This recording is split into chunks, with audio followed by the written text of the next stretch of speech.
Nadagdagan na naman ng isang solid ang milyon-milyong fans ng Kim Pao nina Kim Chiu at Paolo Avellino. At ito ay ang Asia songbird na si Regine Velasquez Alcacid. Ipinangalandakan ni Regine sa kanyang Instagram post ang pinagsama-samang footage ng iba't ibang ganap ng Kim Pao mula sa kanilang shows hanggang sa backstage. Naglalaman ang post ng mga harutan, kulitan at lambingan ni Kim at Paolo sa mga ginawa nilang mga show sa iba't ibang lugar at appearances sa studio ng kapamilya. Meron pang eksena na binuhat ni Paolo si Kim na isa sa pinakapasabog na lambingan ng dalawa.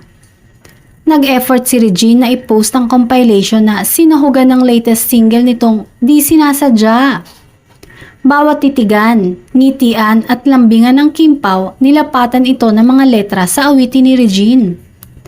Mas lalong kinilig ang mga Kim Pao fans sa video, kaya naman nagpapasalamat ang mga ito sa pagmamahal at suportang ibinibigay nito sa kanilang paboritong love team.